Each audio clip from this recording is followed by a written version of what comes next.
Di pesawat ain rukuk. Kalau kita sholat baca ayat, di situ berhenti, rukuklah. Itu tempat yang tepat untuk berhenti. Nanti mulai dari awal. Seorang tabi'in yang terkenal, dia mengatakan orang dahulu, para tabi'in memakruhkan membaca sebahagian ayat dan meninggalkan sebahagiannya lagi. Kalau baca sempurna. Ya, kalau tinggalkan, ya tinggalkan semuanya. Jangan baca sebahagian, tinggalkan sebahagian. Makruh.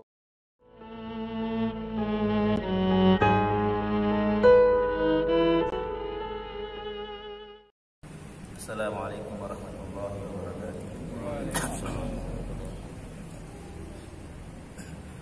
Bismillah walhamdulillah wassalatu wassalamu ala rasulillah sayyidina Muhammadin wa ala alihi wa sahbihi wa man wala amma ba'du. Rabbi yassir wa la tu'assir, rabbi tamim bil khairi ajma'in, ya fattah ya alim ya razzaq ya karim, iftah alaina futuhal arifin. Allahumma anfa'na bima 'allamtana wa 'allimna ma yanfa'una wa zidna 'ilman ya rabbal alamin. Allahumma faqihna fid din wa 'allimna at-ta'wil wa inna ila sawa'is sabil. Allahumma amin. Qala musannif rahimahullah ta'ala wa nafa'ana bi 'ilmihi fid dharain amin. Faslun adabul qira'ati. ينبغي للقارئ إذا ابتدأ من وسط السورة أو وقف على غير آخرها أن يبتدئ من أول الكلام المرتبط بعضه ببعض، وأن يقف على الكلام المرتبط ولا يتقيد بالأجزاء والأعشار، فإنها قد تكون في وسط الكلام المرتبط كالجزء الذي في قوله تعالى وما أبرئ نفسي والمحصنات من النساء، وفي قوله تعالى فما كان جواب قومه، وفي قوله تعالى فمن يكفر منكن بالله ورسوله، وفي قوله تعالى وما أنزلنا على قومه من بعده من جند من السماء، وفي قوله تعالى إليه يرد علم الساعة، وفي قوله تعالى فبدا لهم سيئات ما عملوا، وفي قوله تعالى قال فما خطبكم أيها المرسلون، وكذلك الأحزاب وقوله تعالى واذكروا الله في أيام معدودات، وفي قوله تعالى قل أنبئكم بخير من ذلكم. فكل هذا وشبهه ينبغي ألا يبتدأ به ولا يوقف عليه، فإنه متعلق بما قبله، ولا يغتر الإنسان بكثرة الغافلين له من القراء الذين لا يراعون هذه الآداب ولا يفكرون في هذه المعاني.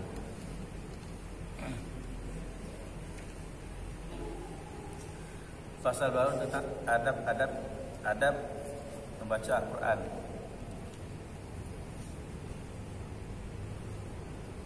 Di antara adab ini, mana kita tentang adab juga ya. Karena termasuk di antara adab dalam membaca Al-Quran itu kita memperhatikan tempat berhenti dan tempat memulai. Jadi ilmu tajwid itu pertama adalah fasahatul huruf, yaitu ada huruf min makharijiha. Yang pertama adalah menunaikan hurufnya dari tempat keluarnya. Jadi menyebutkan, melafazkan huruf dari tempat keluar, dari makhrajnya yang benar. Itu yang kita pelajari dari ilmu tajwid ya. Kemudian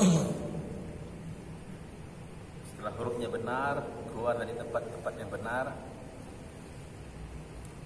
kemudian membahas ilmu tajwid,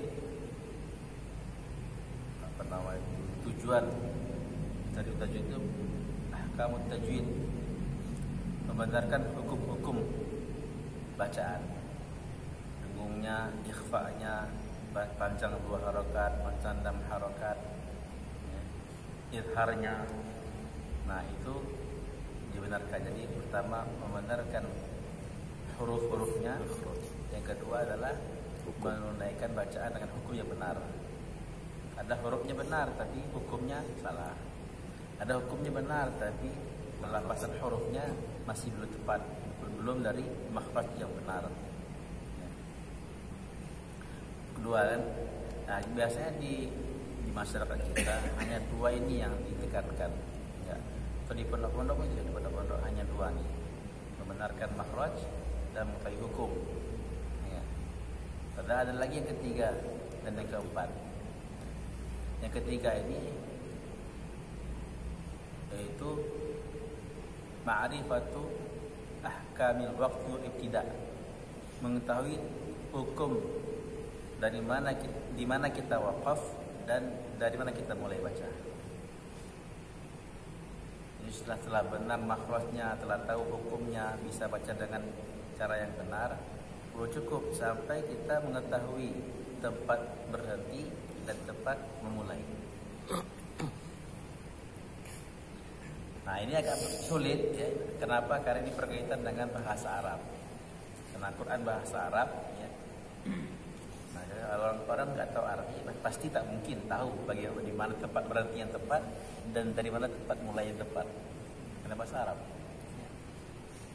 Santri tahfiz pun gitu juga, banyak juga yang keliru. Padahal Al-Quran 30 juz ya, para santri kami yang hafiz masih banyak yang keliru dalam baca Quran. Kenapa? Mulainya kan dia berhenti di tempat yang salah, nanti memulai di tempat yang salah juga. Karena mereka tak ngerti bahasa Arab, tak tahu arti Quran tadi. Ya. Nah, ini diperlukan ilmu yang lebih. Ya. Jangankan orang awam yang sudah hafiz 30 juz pun belum tentu, karena mereka tidak menguasai bahasa Arab itu benar membaca. Sudah hafiz 30 juz ya. Kalau orang Arab, alhamdulillah ya, ngerti mereka, karena itu bahasa mereka. Ya. Jadi mereka lebih bagus tempat wakaf dari kita aja. Nah, di sini dari antara adab baca Quran di Nawawi adalah kita mengetahui tempat-tempat berhenti yang tepat dan tempat-tempat memulai yang tepat. Jadi enggak asal berhenti dan tak asal mulai. Ya, kalau juz 30 pendek-pendek enak lah, berhenti di ayat kan. Mulai di pangkal ayat itu mudah. Tapi kalau juz 1 yang dari depan ya, satu ayat kadang 4 lembar, 5 lembar satu ayat. Itu enggak mesti satu napas gitu ya. Nah, kadang kita tuh ya berhenti sembarang berhenti baik. Nanti mulai sembarang mulai ya. Itu enggak boleh. Di Nawawi termasuk adab membaca Al-Quran. Jangan kalian tertipu dengan juz. Di Nawawi. Juz itu ya kan 30 juz kan, Quran 30 juz. Juz pertama Alif Lam Mim. Juz kedua dari Sayaqul Sufha. Ya. Juz ketiga dari Tilkar Rusul. Juz keempat dari Lan Tanalul Birra. Juz kelima dari Wal Muhsanat. Ya. Jangan tertipu dengan juz. Apa maksudnya? Pangkal awal juz itu bukan berarti awal mulai bacaan. Ya. Awal juz itu bukan berarti memulai awal. Di mana Nabi mengatakan seperti dalam juz 13 surah Yusuf, wa ma ubarri'u nafsi. Juz 13 itu pertengahan surah Yusuf, tapi di awal juz 13. Apa bunyi awalnya? Wa ma ubarri'u nafsi. Inna nafsa al-amaratu bisu. Aku tidaklah membebaskan diriku, membersihkan diriku. Sesungguhnya jiwa nafsu ini al-amaratu bisu, selalu mengajak kepada keburukan. Ya, itu perkataan Nabi Yusuf.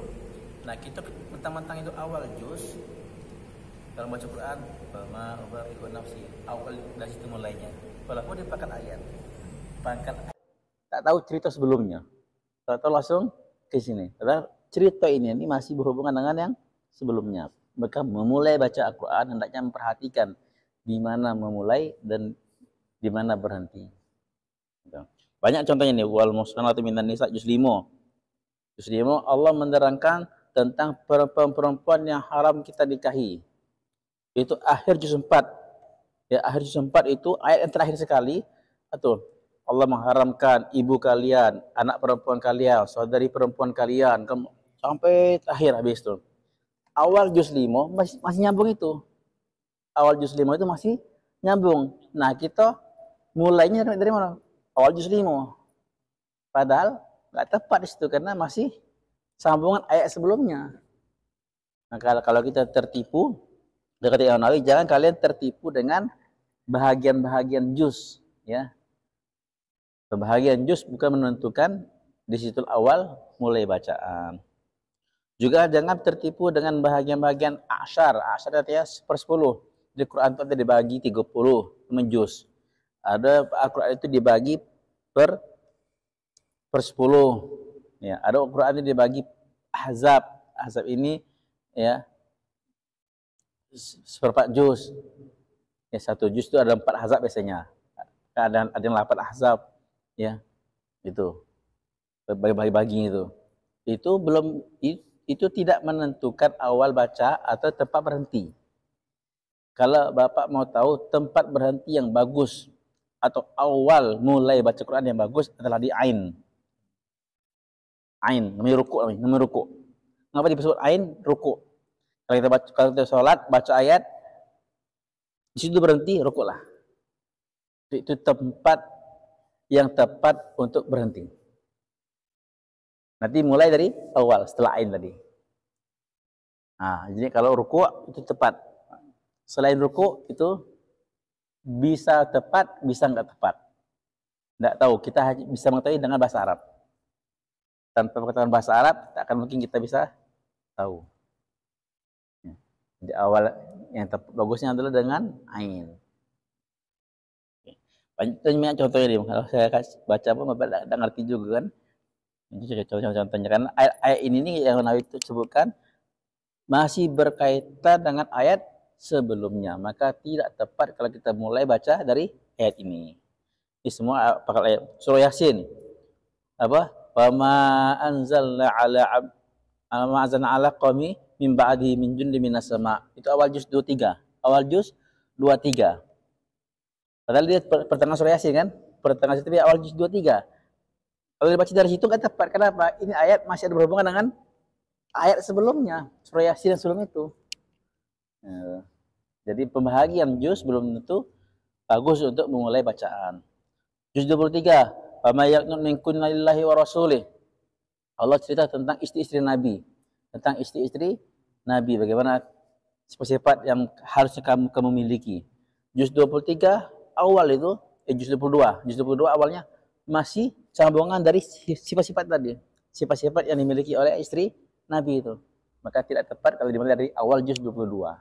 Ambil sebelumnya lagi dari awal. Dari ain namanya. Juz 25 juga, juz 25. Tak tepat ya dimulai dari situ. Juz 24 juga. Juz 26 juga.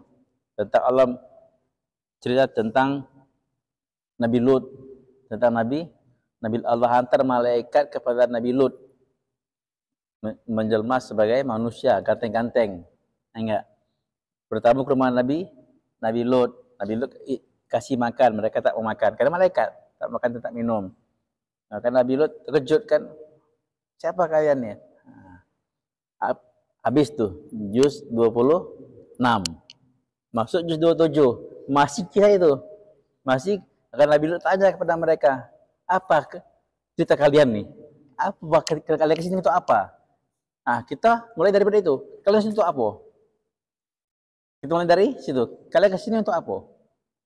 Tak ada hubungan, enggak benar itu cerita masih ada hubungan dengan ayat sebelumnya. Tiba-tiba kita putus di situ, kita mulai dari yang tadi. Tak ngerti orang enggak? Well, itu tidak bagus. Jadi intinya apa? Kita usahakan untuk mengerti arti. Kalau tidak mengerti arti, maka minimalnya dari ain. Ada kan ain kan? Ada ain. 1 juz itu terdiri dari sekitar 6, ada yang 1 juz 16 ain, ada yang 15 ain, ada yang 17 ain. Ya. Dari ain itulah yang bagus untuk pasti ain berhenti dan di pangkal ain kita mulai. Ya. Insyaallah. Wal yumtathal ma rawahu al-Hakim Abu Abdullah bisnadi an Sayyid al-Jalil al-Fudail ibni Iyas radhiyallahu anhu qala la tastawhish turuqal huda likillati ahliha wa la taqtarranna bi kathratil halikin wa la yadurruka qillatas salikin. Ini nasihat Imam Fudail bin Iyas. Fudail bin Iyas tabi'in. Fudail bin Iyad. Ya, Iyadin. Asli itu ayat pakai bot, ayat, ya. Tapi karena orang-orang Urdu ini menyebut bot, lo, ayaz, ya. Menyebut dengan zo. Jadi kita buat ikut aja nih ya. Fudail bin Iyas, Fudail bin Iyas. Aslinya siapa namanya? Fudail bin Iyad. Ya. Ini seorang tabi'in, temannya Imam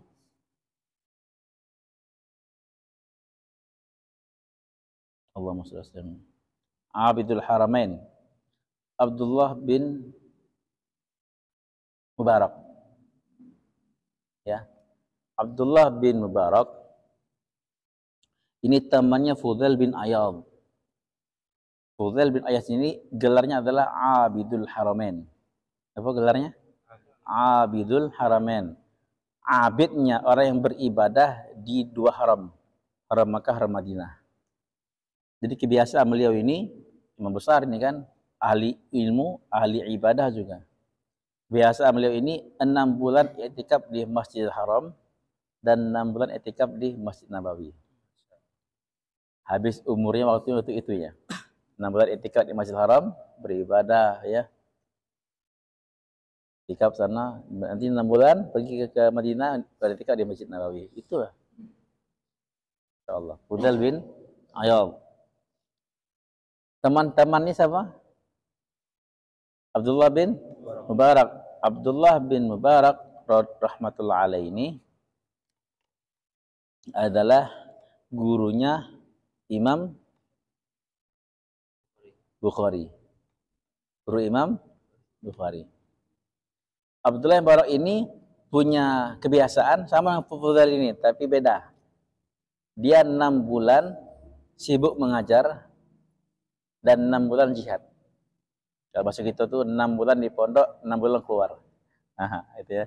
6 bulan sibuk ngajar di pondok, 6 bulan keluar fisabilillah. Setengah hidup. Masya Allah. Kalau Fudail bin Ayas, 6 bulan di Mekah, Masjidil Haram, 6 bulan di Masjid Nabawi beribadah. Nah, iya, sama-sama hebat nih. Abdullah bin Mubarak dengan Imam Fudail bin Ayas. Ceritanya ajib ceritanya, tapi saya nggak sebut di sini ya. Suatu hari Abdullah bin Mubarak menulis surat kepada Fudail bin Ayas. Ya, menegur Fudail bin Ayas. Sama kawan, sama ulama. Ditegur. Ya Abidal Haramaini law absartana la'alimta annaka bil ibarati tal'abu. Man kana yakhdibu khaddahu bidumu'ihi fanuhuruna bidima'ina tatakhaddabu. Panjang syair itu. Wahai Abidul Haramain, kalau engkau melihat kami, itu Abdullah bin Mubarak, kalau melihat kami, la'alimta annaka bil ibadati tal'abu, maka engkau akan yakin, kau akan tahu bahwa engkau ini main-main dalam ibadah. Wahai Abdul Haramain, kalau engkau lihat kami, maka kamu akan tahu bahwa kau masih main-main dalam ibadah. Ajib, 6 bulan di i'tikaf di Mekah, 6 i'tikaf di Madinah masih dibilang main-main. Kayak ada seriusnya tuh ya. Masih dibilang main-main kata Mubarak. Man kana yakhdibu khaddahu bidumu'ihi fanuhuruna bidima'in tatakhaddabu. Kamu ya, siapa yang membasahi pipinya dengan air matanya, ibadah nangis, doa nangis. Ya. Kamu baru bisa membasahi pipi kamu dengan air mata kamu. Tapi kami membasahi leher kami dengan air darah kami. Anu mana hebat? Kamu masih membasahi pipi dengan air mata. Tapi kamu lihat kami membasahi leher dengan air darah. Masya Allah. Baru kita tahu masih main-main itu.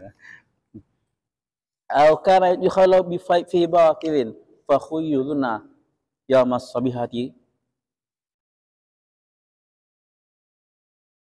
tas'abu. Kamu membuat kuda kamu letih dalam perkara yang sia-sia, ya. Padahal nggak sia-sia. Kuda itu jalan dari Mekah ke Madinah, Madinah Mekah. Nah, kuda kamu hanya itu letihnya kamu. Tapi kuda kami, yaumas sabihah, pada pagi hari, pada subuh hari sudah letih karena jihad fisabilillah. Main kuda kamu 6 bulan letihnya cuma 6 bulan. Kuda kami pagi-pagi sudah capek. Ya.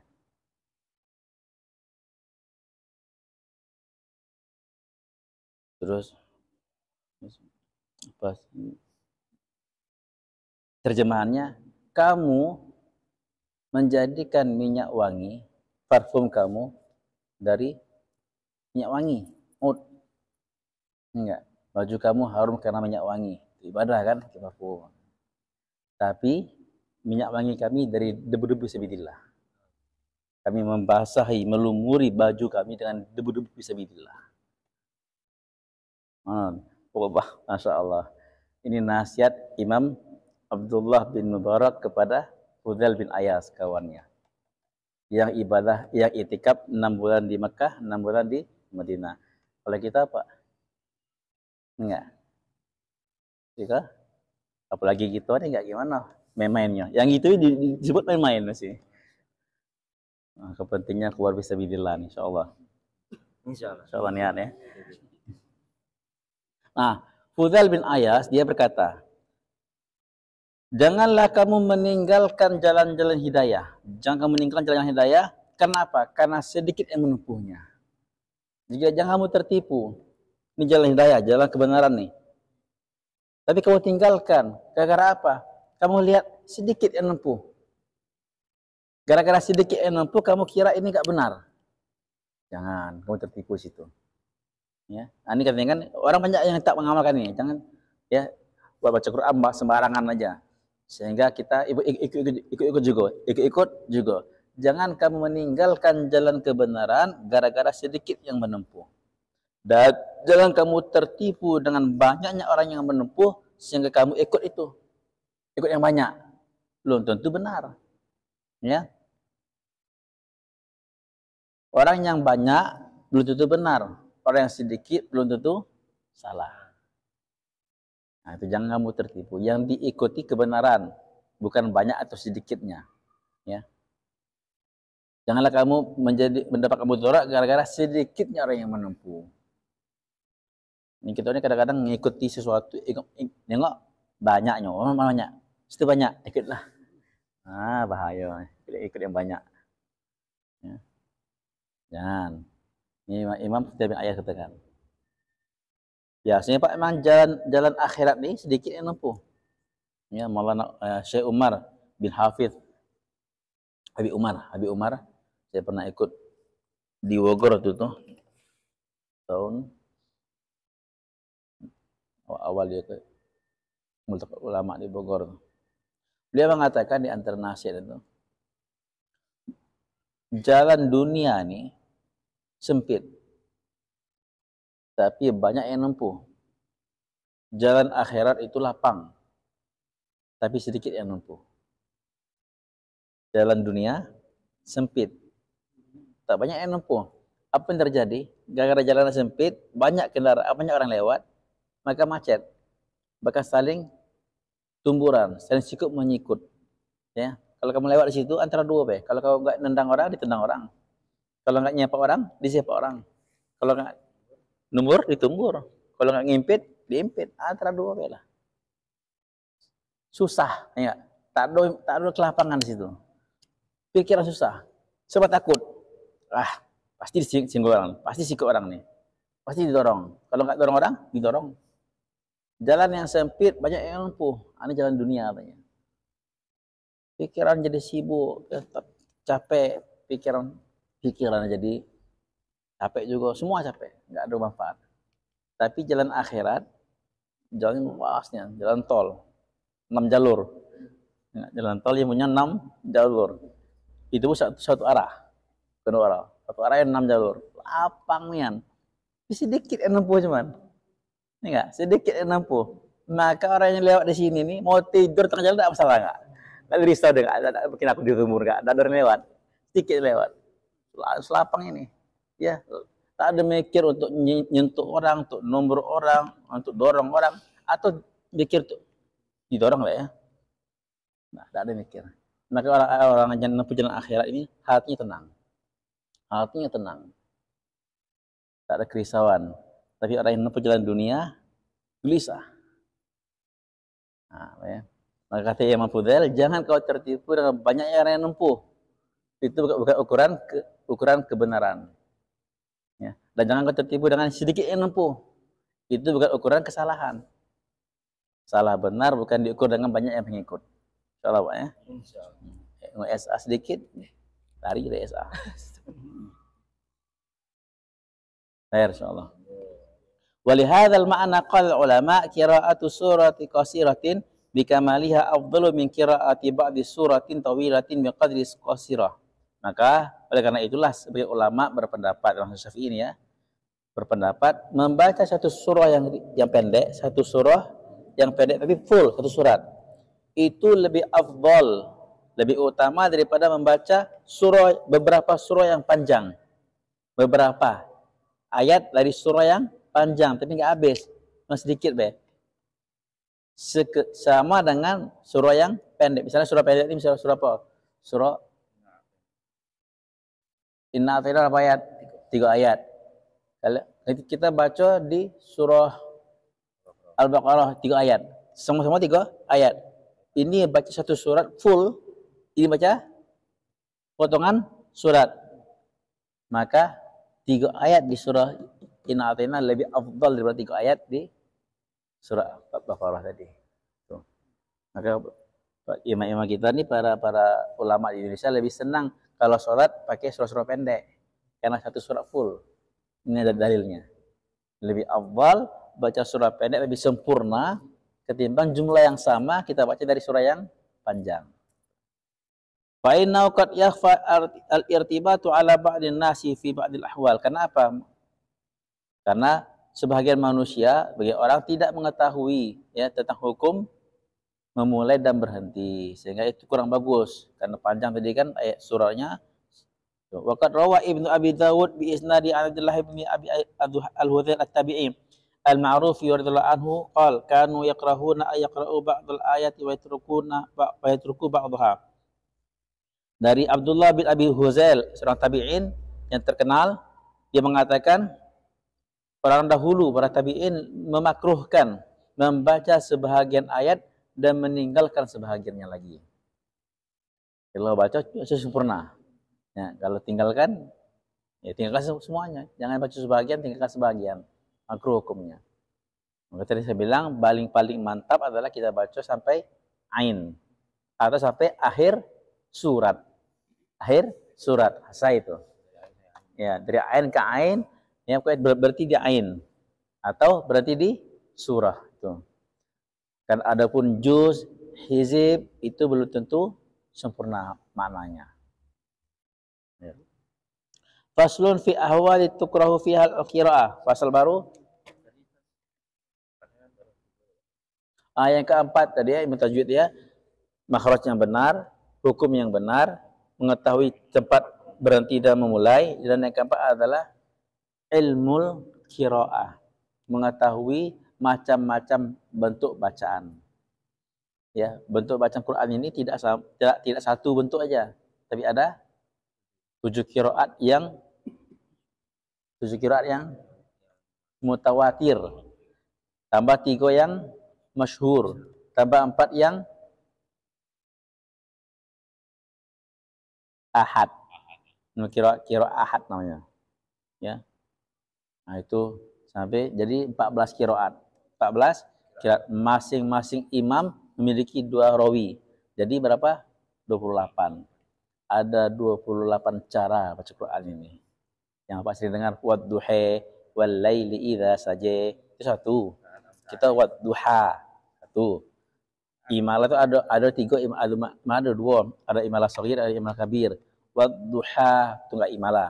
Wadduha bunyi e-nya itu enggak sempurna. Wadduha tipis namanya imalah shaghir, itu satu qiraat.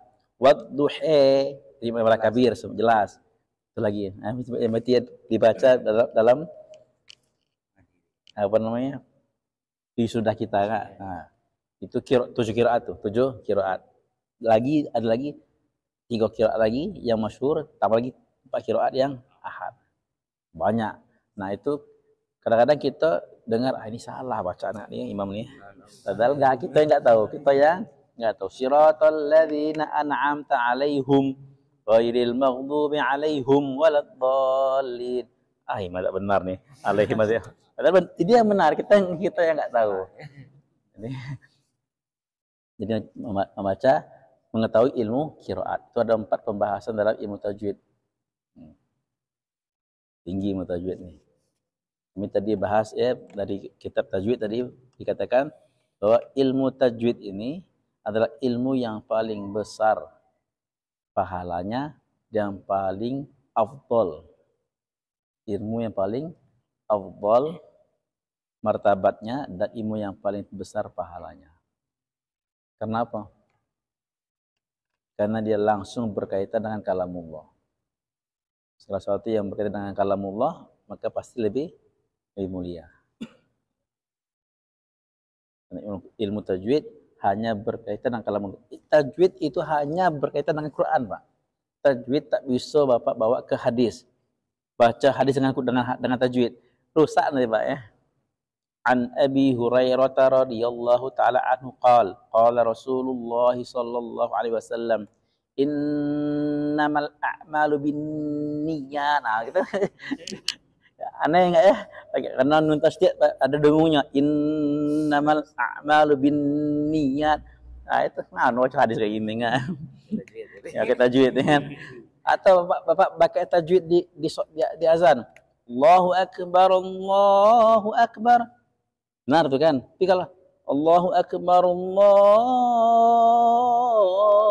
akbar, Allah kan 2 harakat. Kamu panjangnya nih. Salahkan. Tak tepat ya tajwid di azan. Harusnya 2 harakat kan? Tajwid kan Allah kan 2 harakat. Kamu lebih dari 2 harakat. Oh, salah kamu nih. Nah, tajwid hanya untuk Al-Qur'an. Apalagi qiraat ya, apalagi qiraat. Maka ilmu yang paling tinggi fadilahnya. Nah, ini kita tidak bahas. Dulu kemarin itu saya pernah membahas ya di sini juga, di sini atau di tempat lain juga pernah saya bahas tentang perlapasan huruf ya.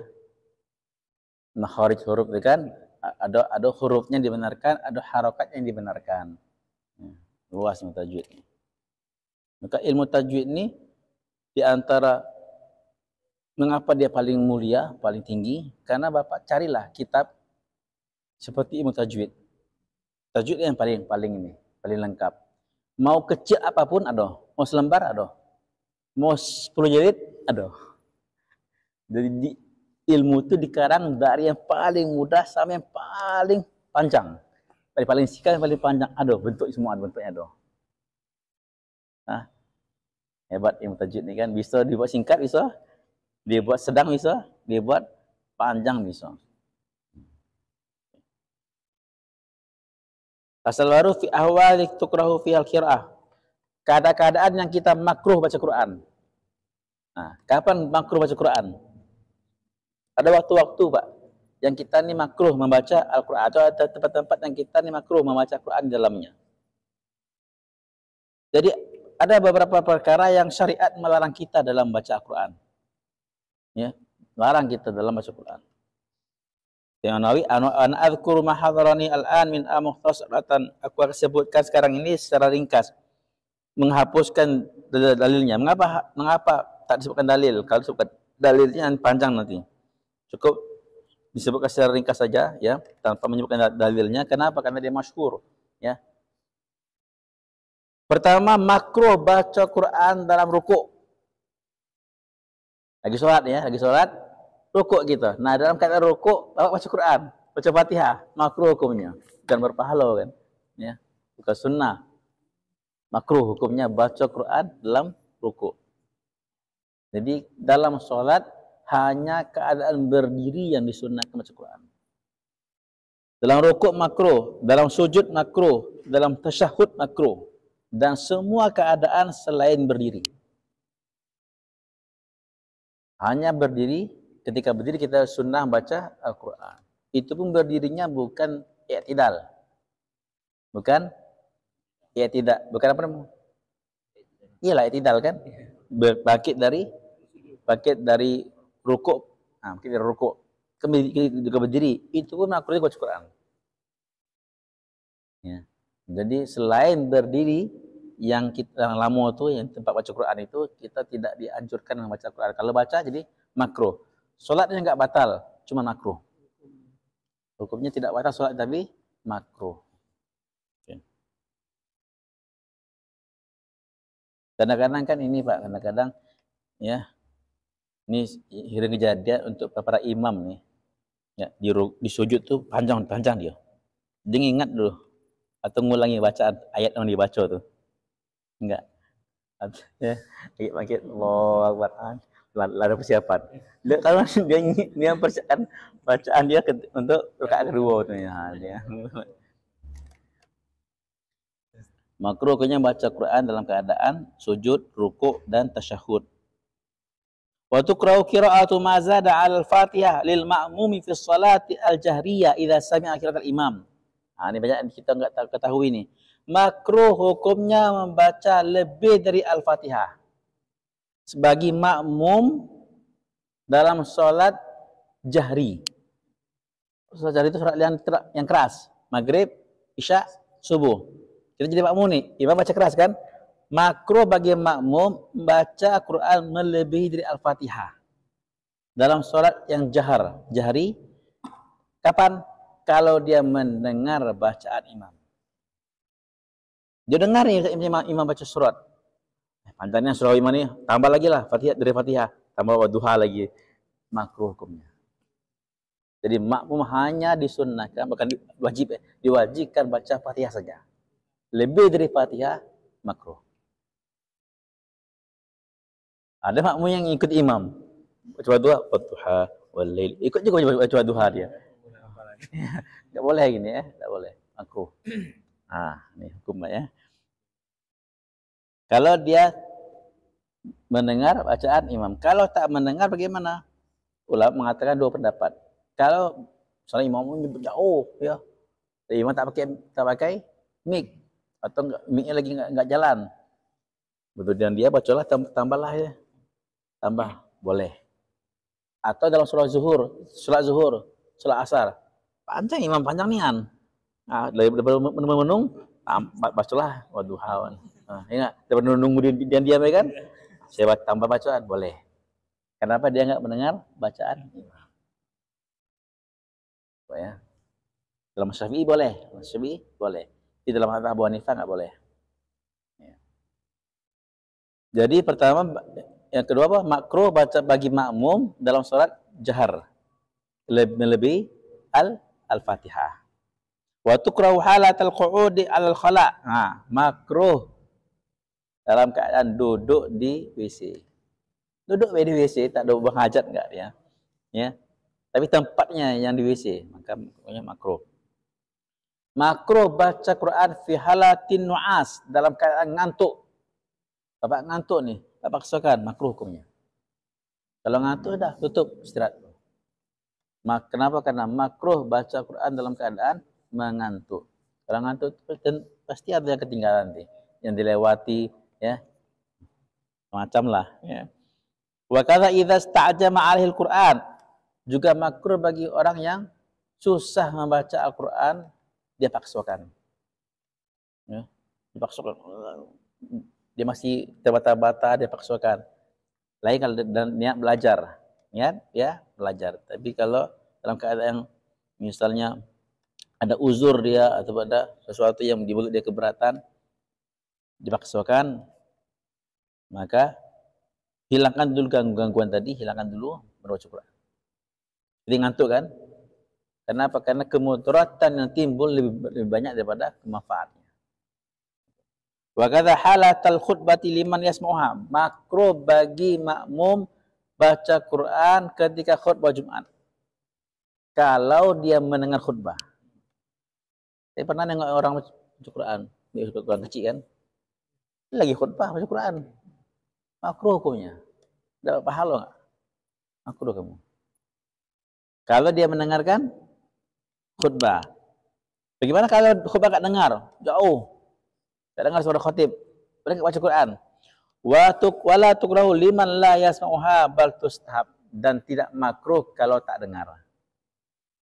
Kalau suara khatib enggak terdengar, maka makmum apain dia diam ini enggak?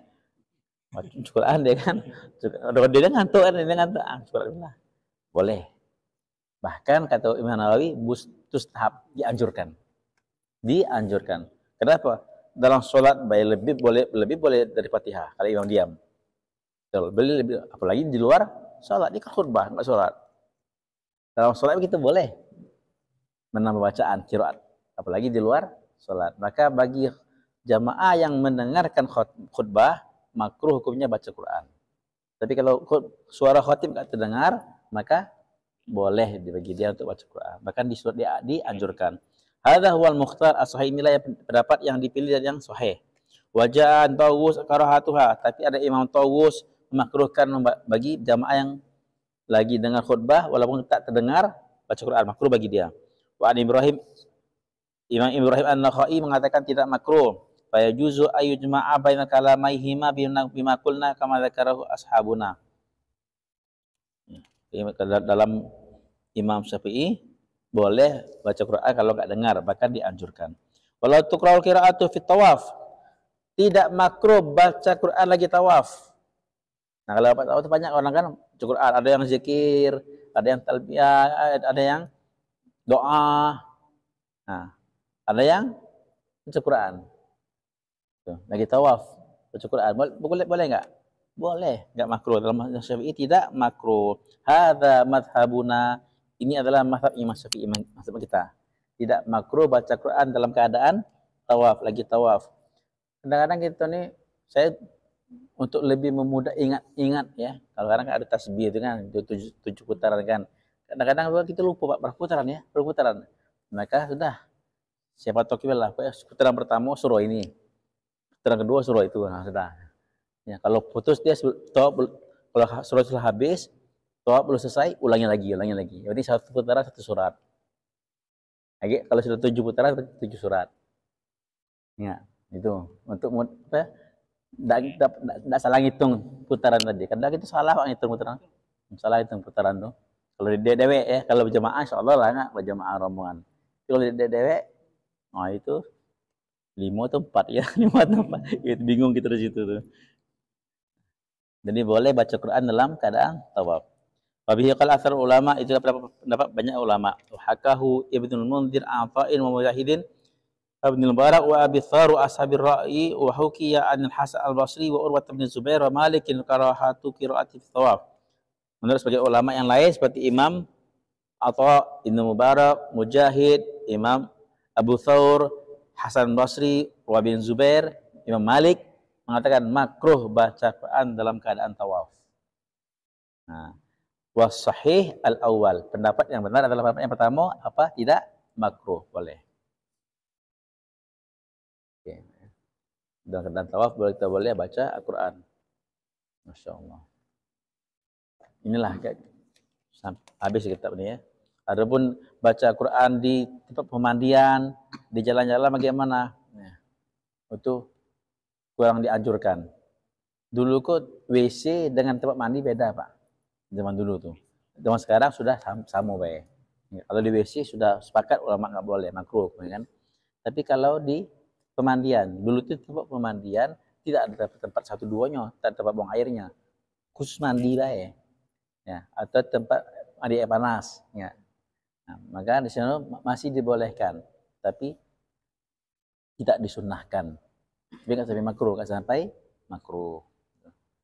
Di jalan-jalan, pinggir jalan kita duduk pinggir jalan, yang baca Quran situ. Ya. Itu tergantung keadaan. Juga makruh hukumnya, bukan haram jadinya. Hukumnya orang yang masih berdarah mulutnya baca Quran. Gigi dia darah, bibir dia berdarah, dia baca Quran tidak boleh. Jadi bersihkan, karena apa? Najis. Bersihkan mulut kamu dulu, hilang najis dulu baru baca Quran.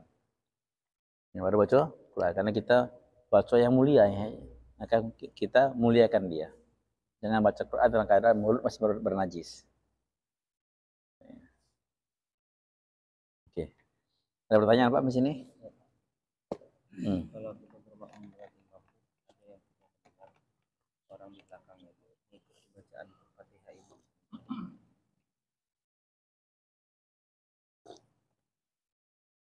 Bukan dia menunggu selesai imam ketika, tapi dia mengikuti.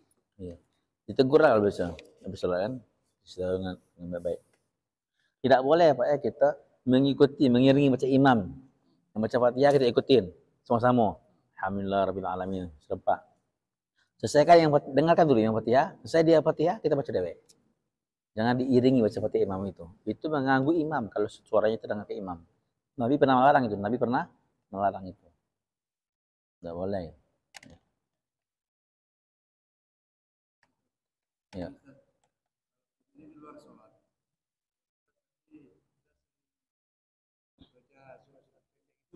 Bagus. Bagus walaupun tak ada wudhu ya. Kalau ada wudhu bagus lagi, kalau tak ada wudhu pun boleh. Jadi boleh kita membaca Quran walaupun tanpa wudhu, boleh.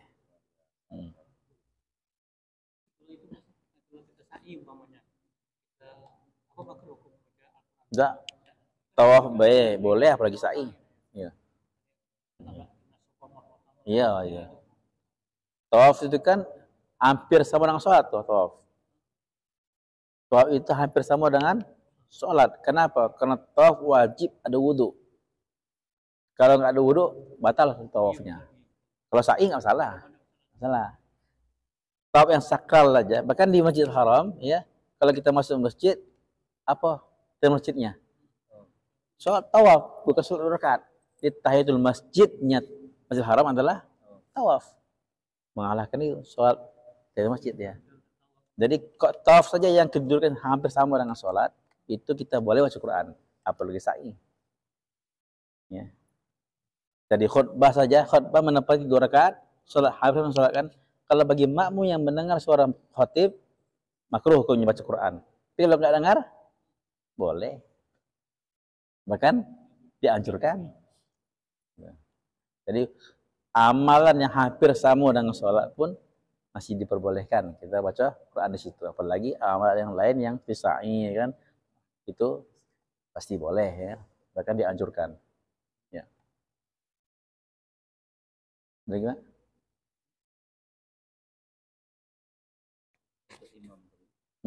Yang sebaiknya yang paling bagus berhenti dulu setelah amin itu.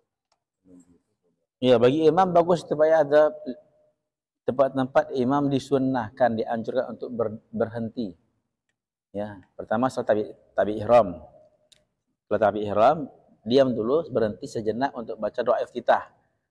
Doa iftitah. Jadi jangan langsung Fatihah, jangan langsung Al-Fatihah, diam sejenak. Setelah baca doa iftitah baru Fatihah. Kemudian berarti setelah ghairil maghdubi alaihim waladdallin.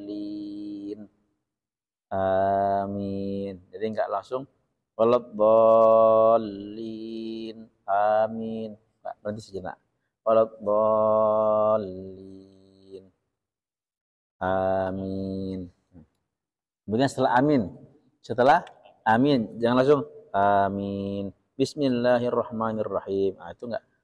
Setelah amin berhenti lagi sejenak untuk memberikan makmum kesempatan baca Fatihah. Nah, itu dianjurkan imam baca doa-doa iftitah yang bentuk lain. Allahumma baik baina khotoyaya. Kalau kita NU kan apa iftitahnya? La berkabiro. Enggak. Kalau Muhammadiyah Allahumma baik baina. Nah, jadi gabungin di awal pakai NU, setelah amin pakai Muhammadiyah. Nah, dianjurkan itu. Seperti dia diam ya kan? Ya, maksud itu. Boleh, boleh. Ya. Jadi disunnahkan, dianjurkan bagi imam ya, mustahab. Kemudian setelah akhir surah mau rukuk juga sunahkan berhenti sejenak. Wa amma bi ni'mati rabbika fahaddits. Allahu akbar. Ada berhenti sejenaknya. Jangan langsung fahaddits. Allahu akbar. Kurang bagus. Tidak ada jeda antara akhir surat dengan rukuk. Ada jeda antara tabi ihram dengan Fatihah. Ada jeda antara Fatihah dengan amin. Ada jeda antara amin dengan awal surat. Ada jeda antara akhir surat dengan rukuk.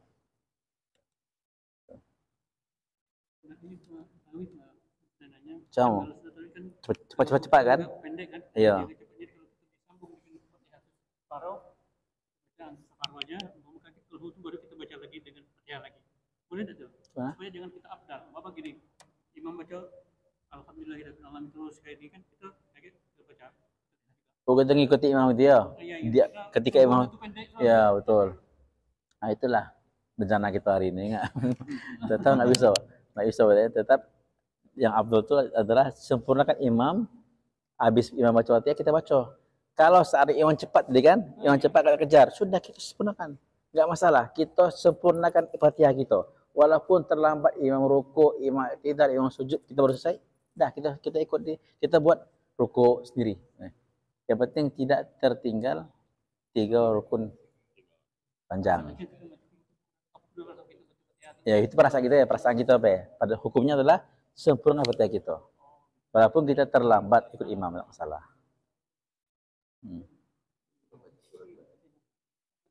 Tapi itu kalau sekali 2 kali, ini tiap rakaat gitu kan. Nah, akhirnya membuat kita sholat sendirian lebih afdal gitu kan. Rasa gitu rasanya kan.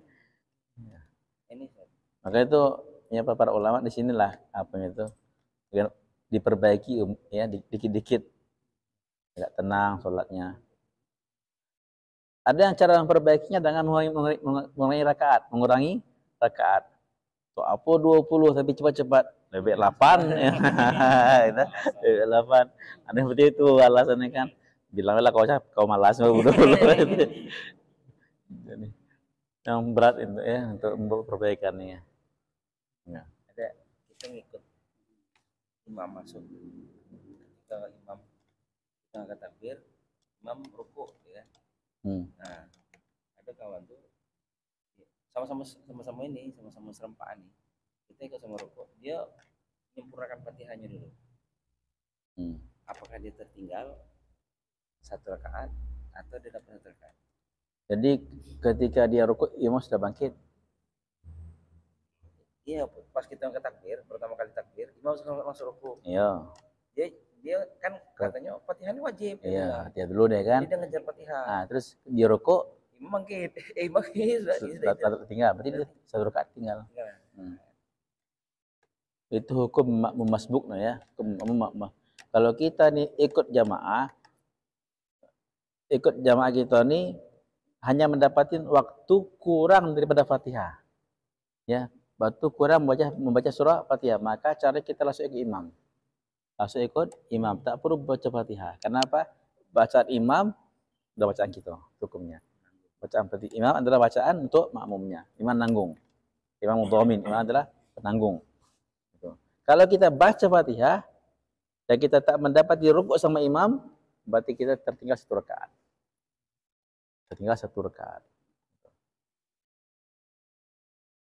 Berarti dia belum tuntas ngaji artinya. Belum tuntas ngaji itu. Ya.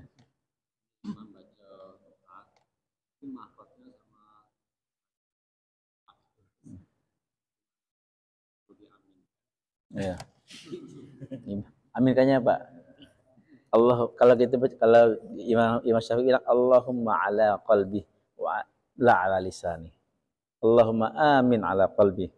Ya Allah, amin ya Allah menurut hatinya ya Allah. Jangan amin menurut lisannya ya Allah. Dan lisan salah ya. Tapi hatinya benar enggak? Seperti Imam Syafi'i lagi sakit, dijenguk oleh perempuan tua yang enggak fasih. Katanya Allahumma yushfik. Kalau kita jenguk orang sakit ini kita doa Allahumma yashfik.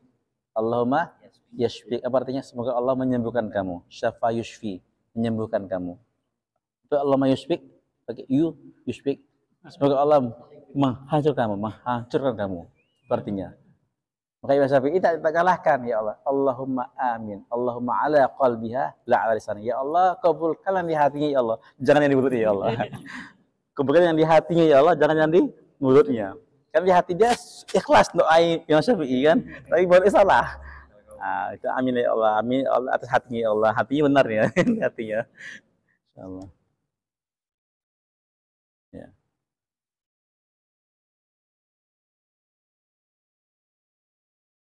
Maka itu untuk para imam juga bagus pada panjang. Kalau di Malaysia lama di Malaysia tuh. Jadi para imam itu betul-betul diseleksi oleh jakimnya, jaisnya ya, jawatan agama Kementerian Islam, jakim gitu ya. Kalau kita MUI, betul-betul para imam itu diseleksi oleh MUI-nya, sehingga atau depaknya, sehingga ditunjuk ada surat SK-nya itu imam itu. Nah, kemudian setelah ditunjuk ada SK-nya, dilatih, ada pelatihan imam. Cara bacaannya, wiridnya, kemudian hukum-hukum yang berkaitan dengan kemasyarakatan. Jadi standar di sana tuh. Nah, kita di Indonesia ini tidak semua tempat. Mari saya pergi ke Padang Panjang, sudah standar itu. Di Padang Panjang semua imam itu diseleksi. Ada penentuan, ada pelantikan. Baru imam di musola, imam di surau, langgar, lagi di masjid. Dilantik tuh. Nanti setelah dilantik ada seminggu sekali atau 2 minggu sekali pelatihan. Jadi standarnya ada standarnya. Nah, sertifikasi itu. Dan juga digaji. Ada gaji dari pemerintah, Bu. Nah, itu lah. Bahkan dibilang di sini gaji imam hampir sama dengan gaji PNS. Masya Allah. Nah, ini kan. Kalau pemerintah kita mampu bagus, Bu. Ya. Jadi kualitas bagus kualitasnya. Ada gaji 3 bulan sekali. Nah, itu di Malaysia sudah berjalan Malaysia. Makanya Malaysia itu hampir semua masjid-masjid hafiz Quran. Imamnya itu bagus-bagus, Masya Allah. Malaysia. Di Indonesia ada sedikit tempat seperti yang saya lihat di Padang Panjang ya, kemarin. Masya Allah, imam bagus imamnya. Ya. Selagi namanya. Boleh jadi pemerintah, nanti calon pemerintah nanti boleh. Allah. Jangan lupa. Ya insyaallah. Subhanallah bihamdi, subhanallah hamdika, asyhadu an la ilaha illa anta, astaghfiruka wa atubu ilaik. Assalamualaikum warahmatullahi wabarakatuh.